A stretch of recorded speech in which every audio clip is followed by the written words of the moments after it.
Hey, what's going on, everybody? That's Rob here from REdisCOVERY. It's been a long time since I've uploaded anything on the YouTube page. Usually, when I have some kind of a random thought or something or want to do a video, I just put it on the Facebook group page. But I figured I'd do one for the YouTube channel and then put it on Facebook as well. So I hope everybody is doing well. Anybody a part of the REdisCOVERY community and anybody else out there who's battling addictions and going through different trials and issues in their life and, trying to come out successful on the other end. I wish everybody well and hope everybody's doing good. The point of this video is I want to talk about recovery, my recovery, but more importantly, why recovery isn't just about getting clean and getting off of drugs. What I mean by that is obviously getting off drugs is the most important part, but there's a lot of growing you have to do mentally as well. There's a lot of changes you have to make to your lifestyle. You can quit drugs all you want, but the majority of people who relapse or don't last long, you'll find out that a lot of those people didn't make lifestyle changes or mature mentally, and that ultimately leads you back down that road because you have to gain a new perspective. And people, they don't realize how important your perspective of what life is, what it means, and what's important to do every day in your life, how much that means to your success. The only difference between one person who works a crappy job, barely makes ends meet, lives week to week, versus somebody who's successful and has extra money in the bank and is happy. The only difference between them two people is what they think their limits are, how far they think they can go, when they stop and say, I can't do anymore, what they accept as defeat. There are people who say, I can't do that, or I can't get that much money. And then there are people that say, how am I going to get this much money? What am I going to do to finish this or succeed at this?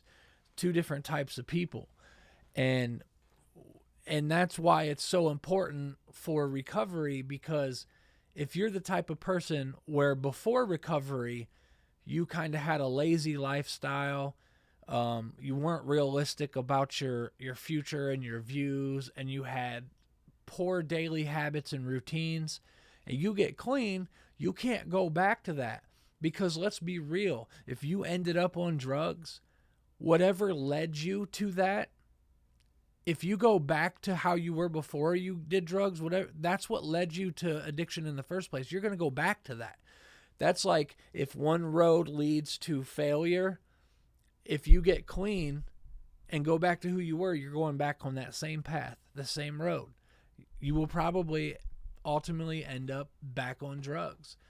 You got to become new. And that's where the term rediscovery came from, because after recovery comes rediscovery, where you rediscover yourself, your goals, your future, what you want in life, how you respond to things and other people, your friends, your environment, all that stuff. You have to put that picture together in a new way now to succeed.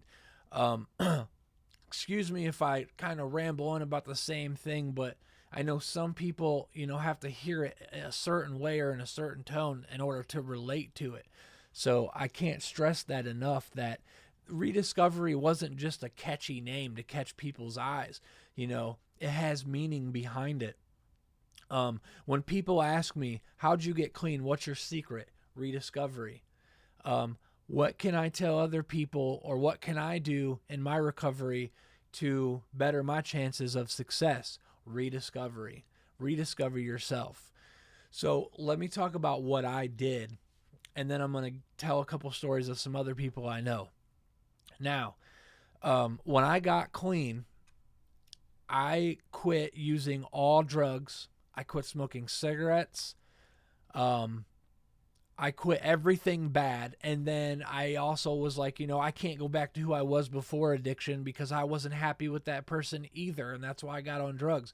So I took a look at myself. I said, here I am. I'm 26, 27 years old. I have no license, never have. I have no car, never been to college, dropped out of school, no job. And I had a habit of dating chicks that brought drama and negativity. I was too wrapped up in impressing other people, proving to other people that I was tough, that I was hard, and showing people that I had expensive clothes, just wrapped up in things that didn't matter, that were never going to lead me to success and that were not going to protect me in my recovery. So, of course, anybody who knows me knows that that first couple of years of recovery, I was very busy. I went and got my license. I got a car. I got my GED. I enrolled in college. I got a job. And I started changing the way I thought about things. I had less tolerance for stupid people.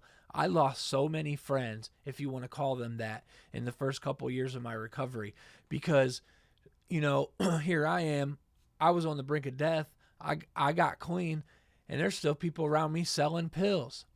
To me, that's like if someone shoots me and then you go hang out with the shooter.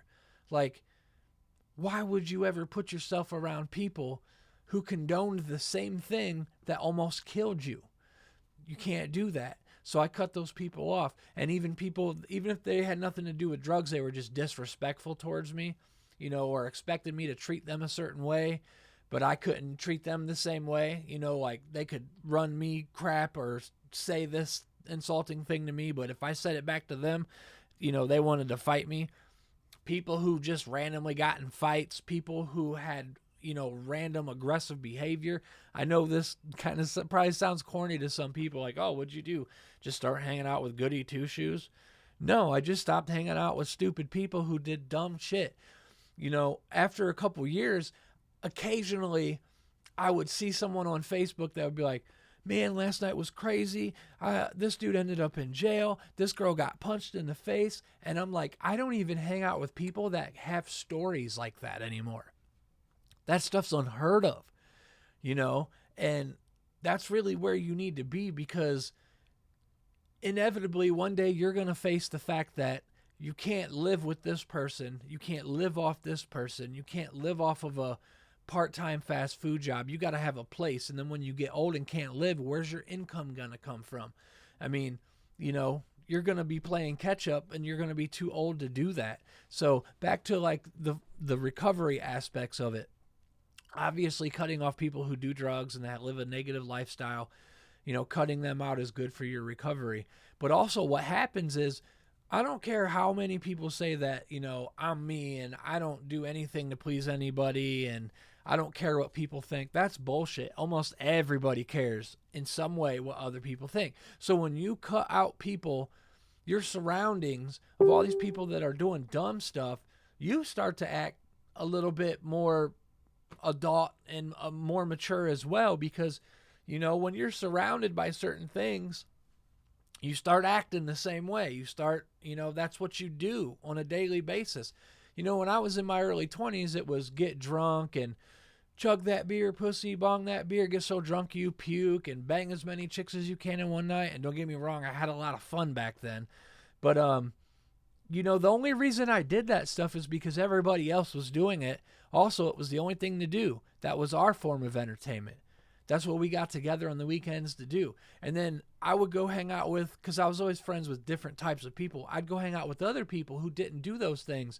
And I'd sit there like a bump on a log. Like, what are we doing? Like, oh, you guys are playing categories? Like, what? How's that fun? But when you get used to being around people that don't do ignorant stuff, you start to have fun doing non-ignorant stuff. So, once I got rid of my friends and built a new crowd of people around me, I started enjoying doing things that wouldn't land me in jail, wouldn't land me back on drugs and things like that. And it really started to mold who I was.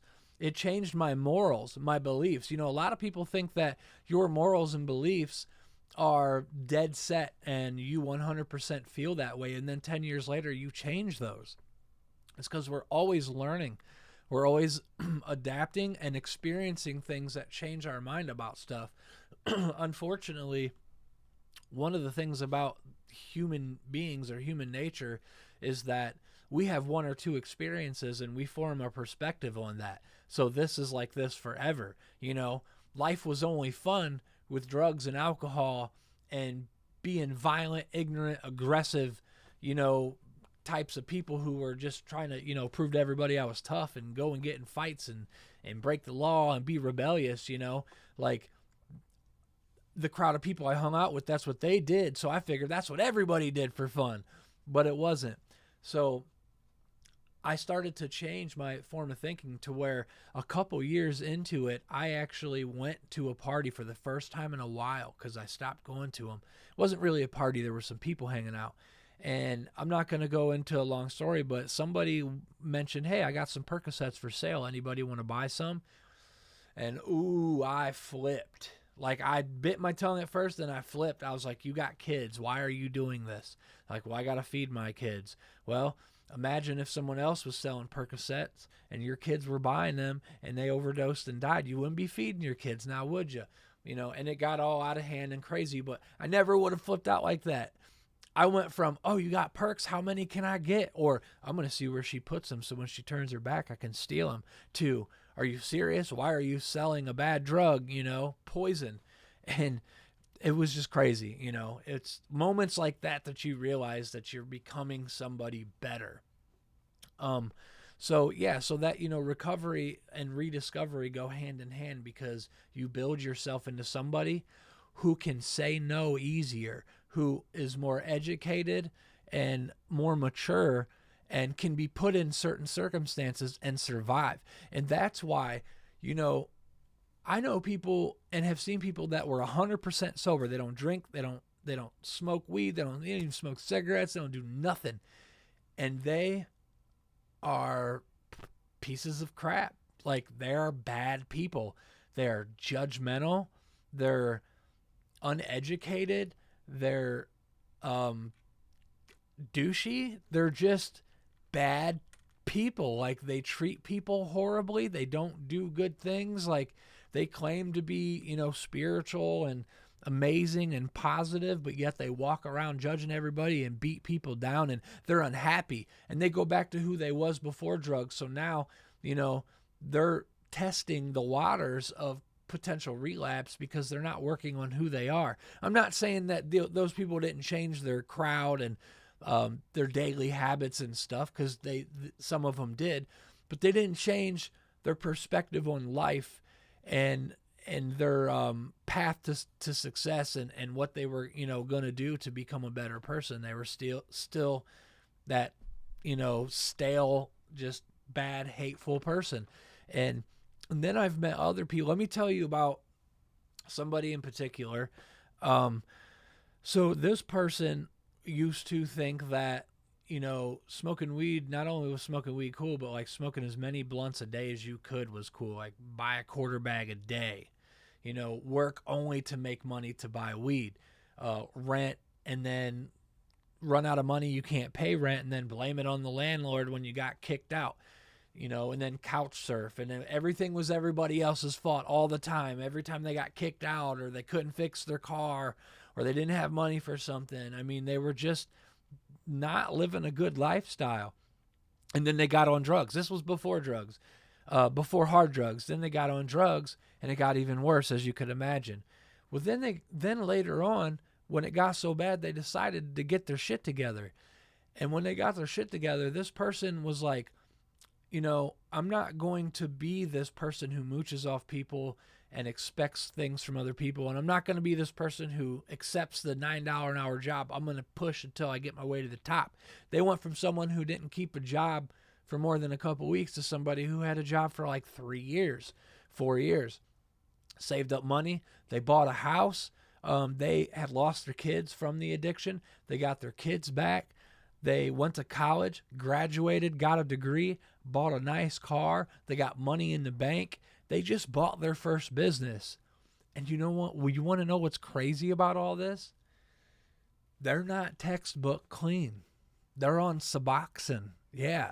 And I'm not saying that's the key for everybody, but I'm saying, like, they did the rediscovery part of it. They worked on who they were up here and for whatever reason, the suboxone didn't have the same effect as, doing heroin did. It allowed them to like let their brain come back together, gather their thoughts, go out and mend burnt bridges and broken bridges and set up some goals and stuff. And they went out and they just started kicking ass at life. And the whole time they were on suboxone. Now, granted, one day they're going to have to stop on that. And they're going to go through probably worse withdrawals than they ever would have on heroin or anything else. But remember what I said earlier? When you work on who you are and you grow yourself and become more mature and change your perspective, then you set yourself up to more likely survive a situation where you might be faced with something that might lead you back down that road. So when it comes time for them to get off Suboxone, they're smart and wise enough to be like, I don't trust myself. I might try and go get something else because the sickness is going to be so hard. So I'm going to do this in a rehab. I'm going to set up, some meetings. I'm going to go to the doctors, or they're going to set up a taper program, whatever it might be. And they're going to give all their money to somebody. You know what I mean? Like, that's not something you do in active addiction, or if you get clean and don't fix your lifestyle, you just relapse and then you're screwed. Like, this person is going to be prepared for when it's time to get off of Suboxone. And that's really why those who have done well on it push that, because there's so much success with it if you do it right. Now, let's forget about Suboxone for a minute. Let's talk about 100% sobriety, because that's ultimately the goal. And I don't want to seem like I'm promoting just that, because I think there's different paths to recovery for everybody. But no matter what path you take, you have to work on yourself, because no matter what path you take, if you don't work on yourself, you could end up back where you started. I changed my friends. I did all those things I said, which made me more proud. Every time I accomplished a new goal, I felt more proud and happy to be clean.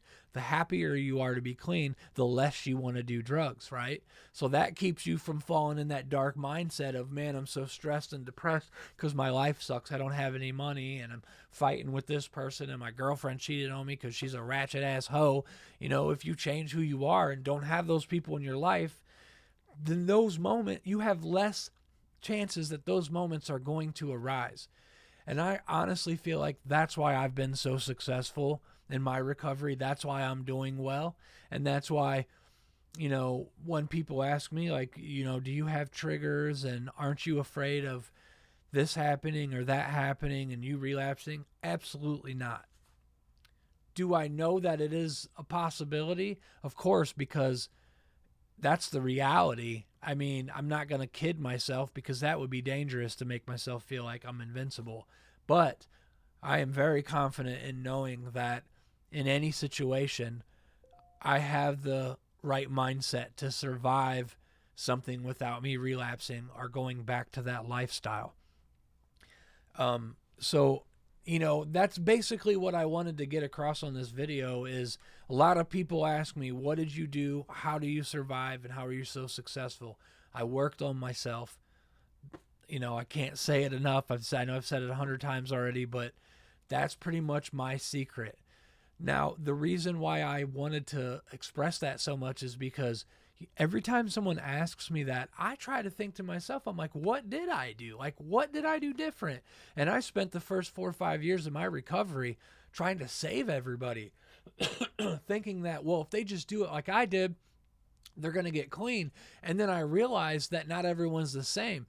Some people, when they get clean, need to also stop smoking weed, because that's going to lead them down to other drugs or alcohol. Some people actually, them smoking weed treated their anxiety or whatever, and that's what kept them clean.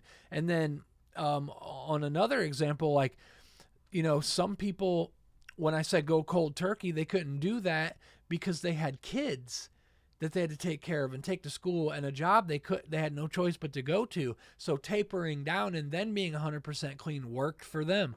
It's all about, your situation and your circumstances. But anyways, the point is, that's why my methods and what I went through isn't going to work for everybody else. I can't just say, oh, here's my package. This is what I did. You take that and you'll be fine.